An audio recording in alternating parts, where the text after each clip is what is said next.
Yes, last question हमारा हुआ था 29th इलिस्ट्रेशन 29th में आपको मैंने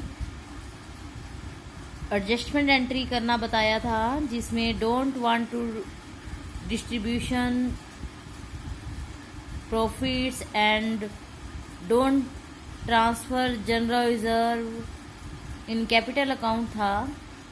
now our topic same but questions हम नेक्स्ट ट्राई कर रहे हैं। 30th क्वेश्चन आप ट्राई करेंगे,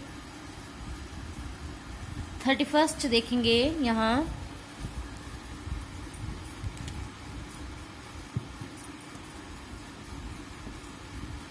A, B, C are partners sharing profit and losses in the ratio of 2:3:4.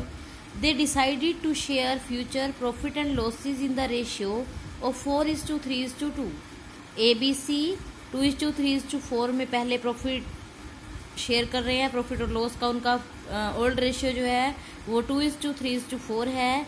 Now उन्होंने डिसाइड किया है कि वो 4:3:2 में फ्यूचर में प्रॉफिट शेयरिंग रेशियो ये रखेंगे। They also decided to record the effect of the following without affecting their book value. और उन्होंने ये भी डिसाइड किया है कि वो बुक्स को बिना चेंज किए, without affecting their book value, उनकी बुक्स पर कोई बुक वैल्यू पर कोई इफेक्ट नहीं रहेगा। तो इस तरीके से वो एडजस्टमेंट एंट्री कर रहे हैं। तो यहाँ जनरल रिजर्व बैलेंस शीट में general reserve, profit and loss account और एडवर्टाइजमेंट सस्पेंस हमारा एसेट साइड पर होता है, ये हमको गिवन है। जनरल रिजर्व और प्रॉफिट एंड लॉस हमारा क्रेडिट बैलेंस होता है। अगर प्रॉफिट एंड लॉस के साथ क्रेडिट बैलेंस या डेबिट बैलेंस कुछ नहीं कहा तो हम इसको क्रेडिट बैलेंस ही मींस प्रॉफिट ही मानकर चलते हैं। और एडवर्टाइजमेंट सस्पेंस हमारा डेबिट बैलेंस होता है। तो यहाँ हम सिंगल एक एंट्री करेंगे। इसने यही बोला है you are required to give necessary single journal entry. अब यहाँ करना क्या है, आपको बुक वैल्यू को चेंज नहीं करना है, मींस जनरल रिजर्व और प्रॉफिट एंड लॉस को डिस्ट्रीब्यूट नहीं करना है, या ट्रांसफर हम कह सकते हैं कि कैपिटल अकाउंट में नहीं करना है। तो आपको करना क्या है कि as it is balance sheet में शो करते रहना है। तो जब पर्सन का 2:3:4 में यहाँ हम देखेंगे A, B और C तीन पार्टनर हैं जो 2:3:4 में पहले डिवाइड करते थे। नाउ न्यू रेशियो उनका है 4:3:2। तो जो पर्सन पहले इस रेशियो के अकॉर्डिंग कर रहा था, अब उसको इस रेशियो के अकॉर्डिंग वो प्रॉफिट जो है शेयर हो रहा है उनके बीच में। तो अब अगर पर्सन का रेशियो चेंज आ रहा है तो जनरल रिजर्व या प्रॉफिट का लॉस का बैलेंस या एडवर्टाइजमेंट सस्पेंस वो पर्सन के पहले की रेशियो के अकॉर्डिंग है। अगर जनरल रिजर्व और प्रॉफिट एंड लॉस की बात करें तो उनके पहले का कमाया हुआ है, वो उनके पहले के कमाए हुए पैसे को ही साइड में रखा हुआ था जो रिजर्व बनता है, और जो पहले के कमाए हुए प्रॉफिट हैं तो इस रेशियो के अकॉर्डिंग कमाया था उन्होंने। और इस रेशियो के अकॉर्डिंग अगर डिस्ट्रीब्यूट नहीं कर रहे हैं वो, तो क्या करेंगे हम करते हैं क्या कि एक एडजस्टमेंट एंट्री कर देते हैं। सेक्रीफाइस, जो पर्सन सेक्रीफाइस कर रहा होता है उसको उतना पार्ट जितना पार्ट उसका उस जनरल रिजर्व में या प्रॉफिट में बनता है वो आज ही पे कर दिया जाएगा। उसको कौन पे करेगा? Gaining partner. तो एक बार क्लियर करते हैं यहाँ ये क्वेश्चन।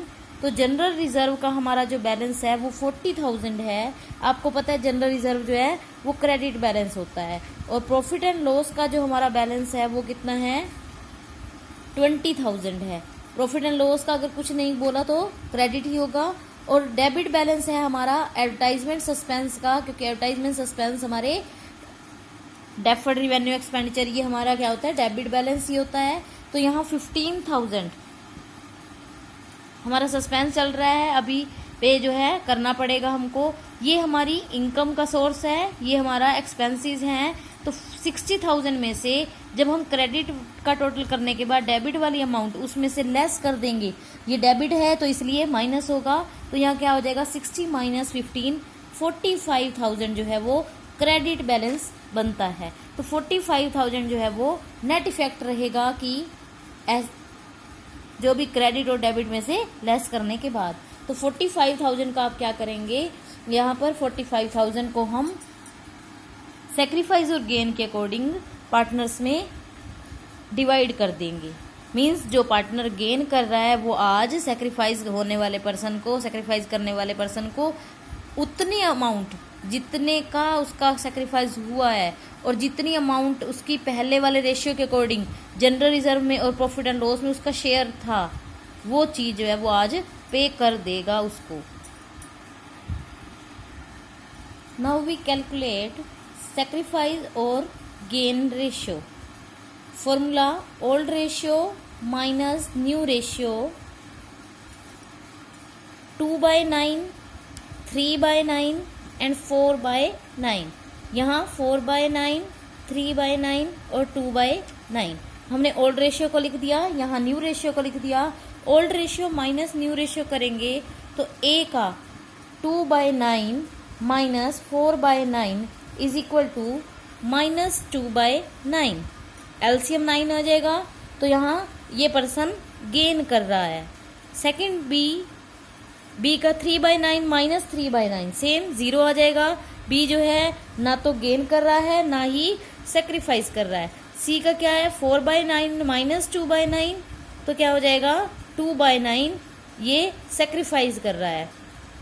आपको ये सबको पता है कि जब हम old ratio minus new ratio का फॉर्मूला लगा कर रहे हैं, मतलब सेक्रीफाइस का फॉर्मूला लगा रहे हैं, और आंसर अगर पॉजिटिव में आता है तो इट मीन्स वो सेक्रीफाइस होता है, और अगर आंसर नेगेटिव में आता है तो वो गेन होता है। सभी को पता है ये चीज़।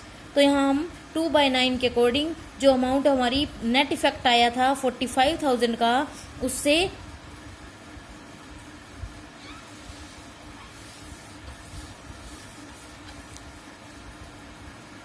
तो 45,000 हमारा जो नेट इफेक्ट था general reserve, profit and loss और एडवर्टाइजमेंट सस्पेंस से, तो 45,000 का जो पर्सन सेक्रीफाइस कर रहा है 2/9,